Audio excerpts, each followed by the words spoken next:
A ponderação era cabível e justa. Não nos foi possível, porém, prosseguir a conversa. Clarindo, cuja impassibilidade reconhecíamos com grande surpresa para nós, tinha os olhos umedecidos. Silas ergueu os olhos para o alto, agradecendo a bênção da transformação que se esboçava, e recolheu-o em seus braços. O desditoso irmão de Leonel queria falar. Percebemos que tencionava referir-se à morte de Alzira no lago, mas o assistente prometeu-lhe que voltaríamos na noite seguinte. Logo após voltamos, mas nem Hilário e nem eu nos animamos a conversar com o denodado companheiro, que entrara melancólico em expressivo silêncio.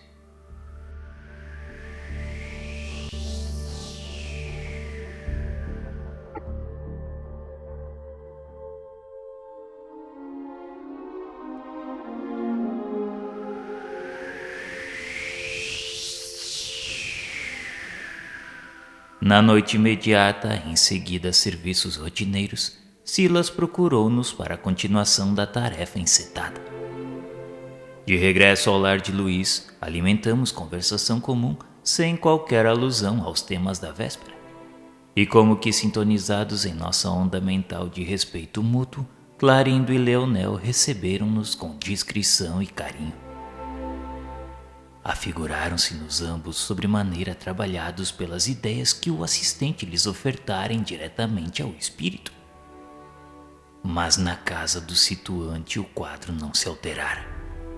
Luís e os amigos conversavam cordialmente, comentando as pragas do campo, as doenças dos animais, a carestia da vida e os negócios infortunados.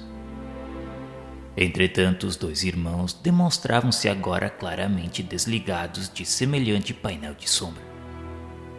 Cumprimentaram-nos com a gentileza irradiante de quem se punha à vontade para acolher-nos e fitaram Silas com desusado interesse.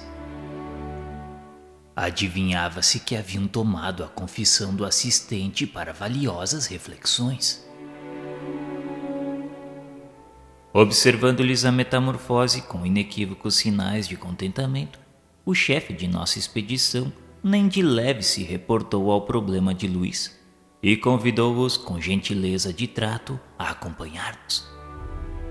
Mostrando a renovação de que se achavam possuídos, incorporaram-se de pronto à nossa pequena caravana. E atendendo à recomendação de Silas, os dois de mãos entrelaçadas com as nossas, conseguiram volitar com certa facilidade e segurança. Ao final de alguns minutos, chegamos a vasto hospital de movimentada cidade terrestre. Na portaria, um dos vigilantes espirituais dirigiu-se carinhosamente a Silas em saudação fraterna, e o nosso dirigente nolo apresentou atencioso. Este é o nosso companheiro Ludovino, que no momento se encontra encarregado da necessária vigilância a benefício de alguns enfermos de cuja reencarnação cuida nossa casa. Abraçamo-nos todos irmãmente. Logo após, o responsável por nossa equipe de trabalho tomou a palavra indagando. E como vai a nossa irmã Laudemira? Hoje recolhemos notícias graves. Ludovino nos disse que sim, e tudo fazia acreditar que a pobrezinha sofreria perigosa intervenção. Estava envolta nos fluidos anestesiantes que lhe eram desfechados pelos perseguidores durante o sono, e tinha a vida uterina sensivelmente prejudicada por extrema apatia. Nos disse ainda o novo amigo que o cirurgião voltaria dentro de 1 hora, e na hipótese de os recursos aplicados não surtirem efeito, providenciaria uma cesariana como remédio aconselhável. Silas mostrou funda preocupação a vincar-lhe o semblante habitualmente calmo e ajuntou. Uma operação dessa espécie lhe acarretará grandes prejuízos para o futuro. Consoante o programa organizado em favor dela, cabe-lhe receber ainda mais 3 filhos no templo do lar de modo a utilizar-se do presente estágio humano com tanta eficiência quanto se torne possível. O guarda fixou um gesto de respeito e disse que então não havia tempo a perder. Silas tomou-nos à dianteira e conduziu-nos à pequena enfermaria onde jovem senhora se lamentava aflita. Simpática matrona de nevados cabelos, em cuja ternura percebíamos a presença materna, velava atenta, acariciando-lhe as mãos inquietas.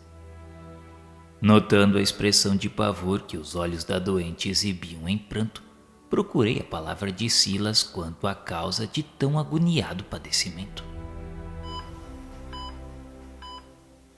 Nossa irmã será novamente mãe em minutos breves.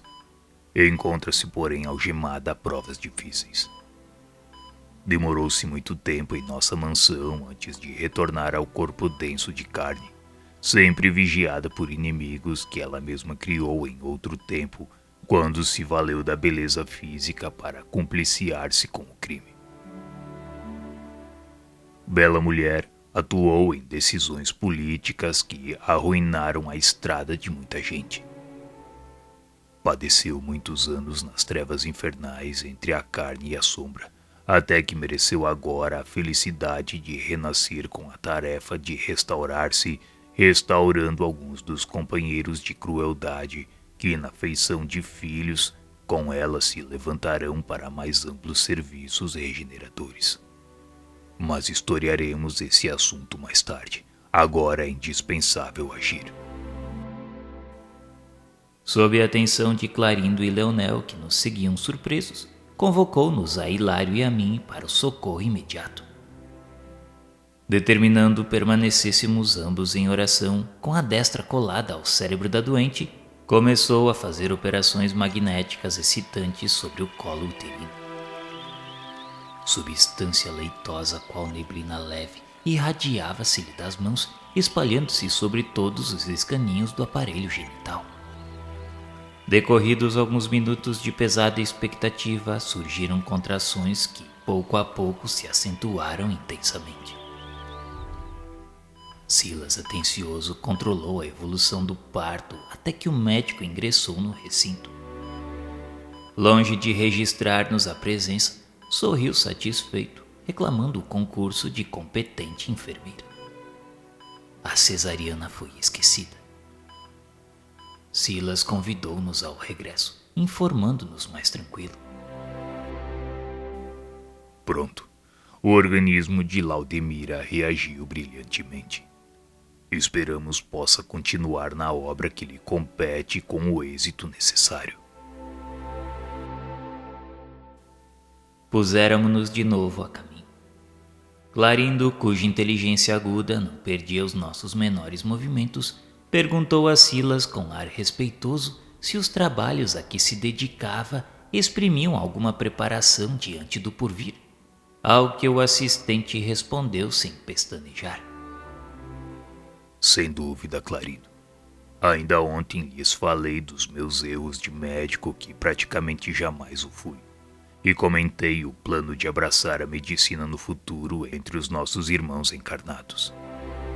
Todavia, para que eu mereça a aventura de tal reconquista, consagro-me nas regiões inferiores que me servem de domicílio ao Ministério do Alívio, criando causas benéficas para os serviços que virão.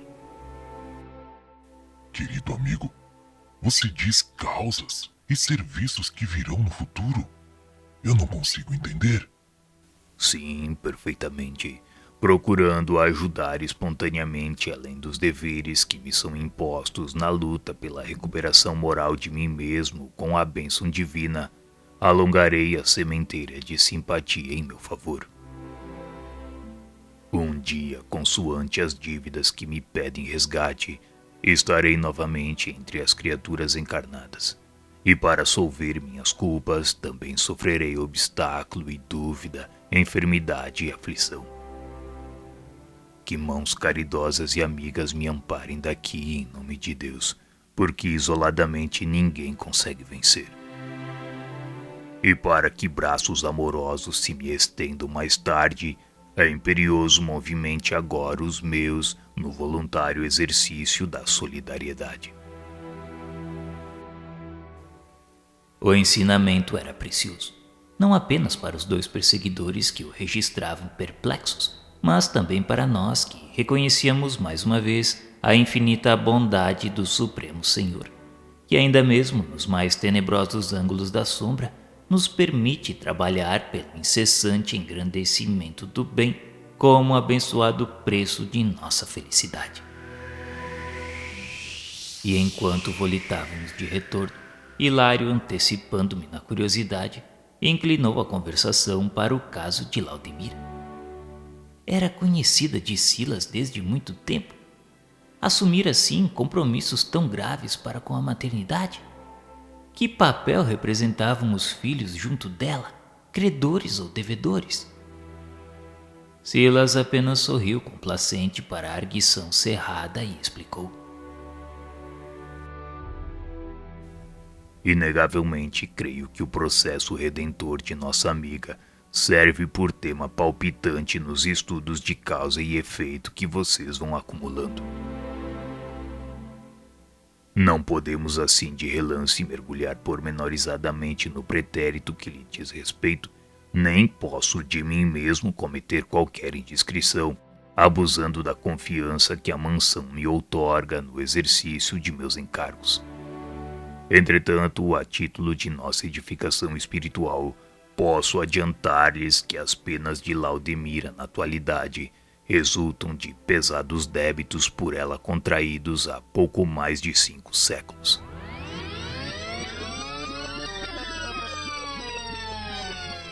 Dama de elevada situação hierárquica na corte de Joana II, rainha de Nápoles, de 1414 a 1435, possuía 2 irmãos consanguíneos que lhe apoiavam todos os planos loucos de vaidade e domínio.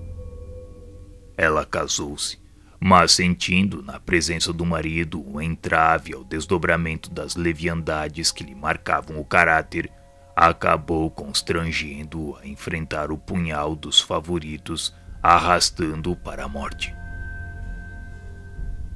Viúva e dona de bens consideráveis, cresceu em prestígio por haver favorecido o casamento da rainha, então viúva de Guilherme, duque da Áustria, com Jaime de Bourbon, conde de La Marche.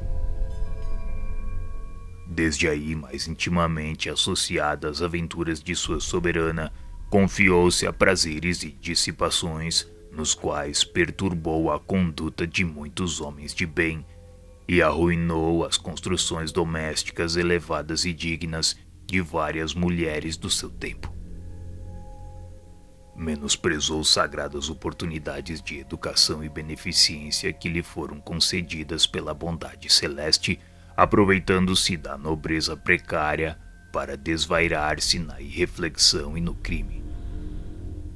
Foi assim que, ao desencarnar no fastígio da opulência material nos meados do século XV, desceu a medonhas profundezas infernais, onde padeceu o assédio de ferozes inimigos que lhe não perdoaram os delitos e deserções. Sofreu por mais de 100 anos consecutivos nas trevas densas, conservando a mente parada nas ilusões que lhe eram próprias, voltando à carne por 4 vezes sucessivas por intercessão de amigos do plano superior, em cruciantes problemas expiatórios no decurso dos quais, na condição de mulher, embora abraçando novos compromissos, experimentou pavorosos vexames e humilhações da parte de homens sem escrúpulos que lhe asfixiavam todos os sonhos.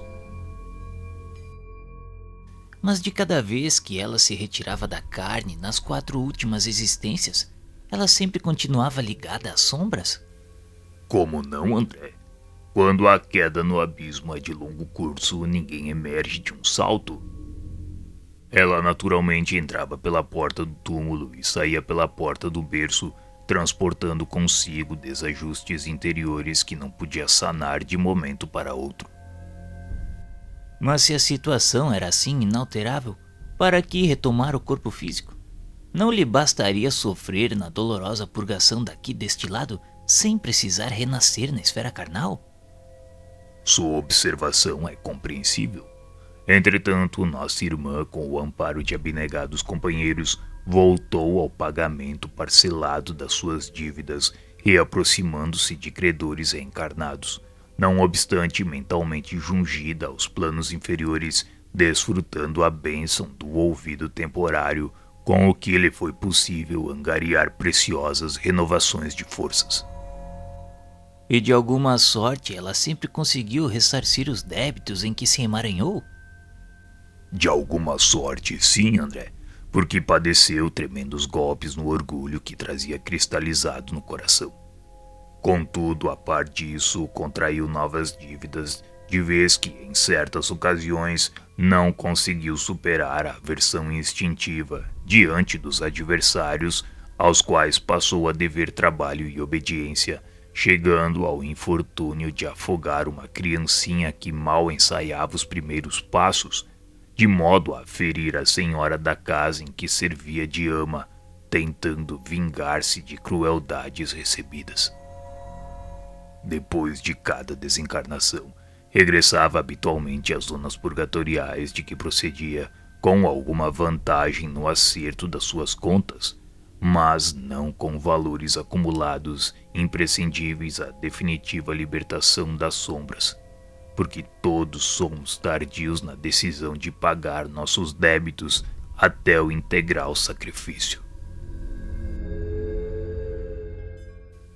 Contudo, sempre que regressava à esfera espiritual, de certo contava com o auxílio dos benfeitores que procuram refrear-lhe os desatinos.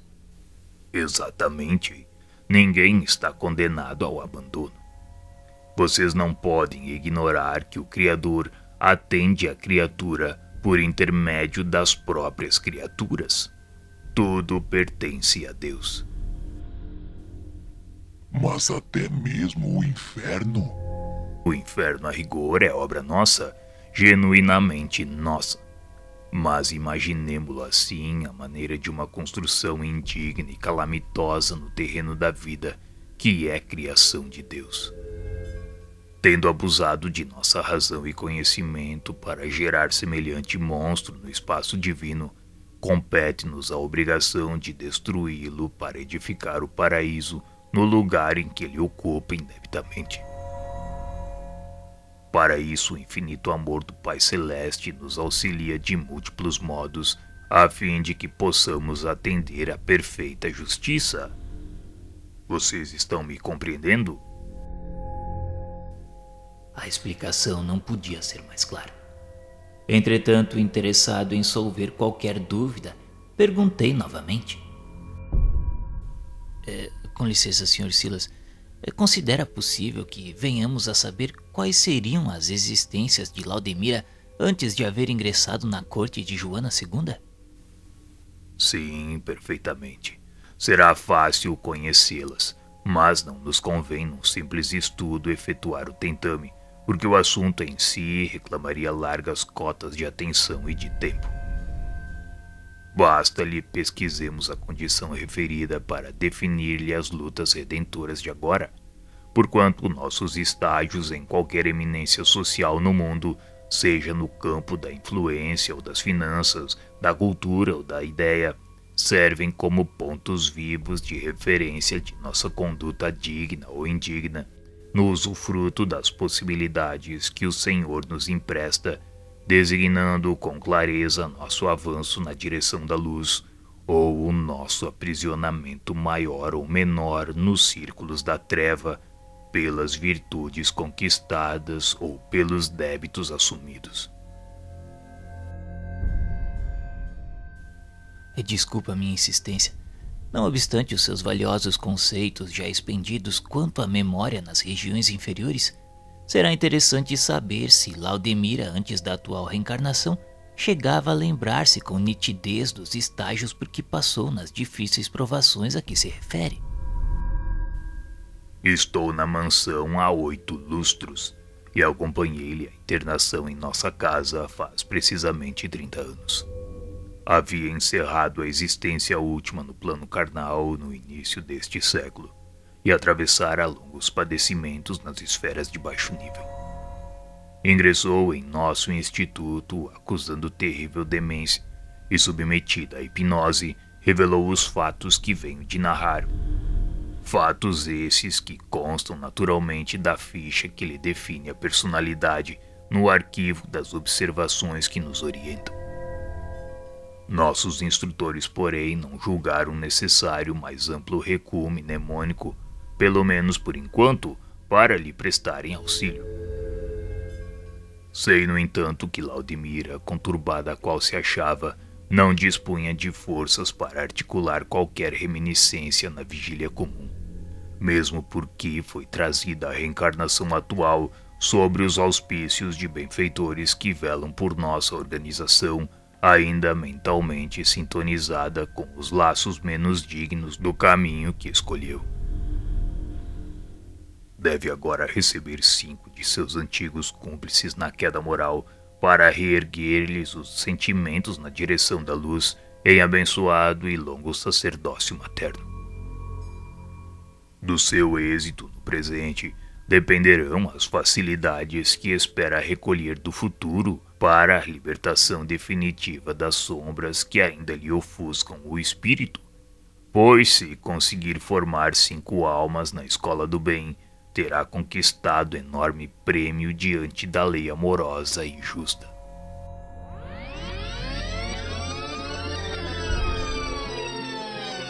O problema de Laudemira, debatido em nosso regresso, valia por preciosa contribuição no tema causa e efeito que nos decidíramos estudar. E reparando em que a nossa curiosidade se quedara satisfeita, Silas voltou-se com mais carinho para Leonel e Clarindo, sondando-lhes os ideais. De certo, para conhecer-lhes naturalmente as esperanças, reportou-se aos próprios anseios quanto aos trabalhos médicos do futuro. Não pretendia perder tempo. Tinha agora a sede de aprender e servir para demandar o campo humano com os melhores valores do espírito que se exprimiriam na mente quando encarnado em forma de tendência e facilidade na chamada vocação inata. Os 2 irmãos, sabiamente tocados pela palavra do amigo que lhes ganhara a confiança, sentiam-se agora mais à vontade. A confissão do assistente e o exemplo de humildade que nos fornecera espontâneo penetrara-lhes profundamente.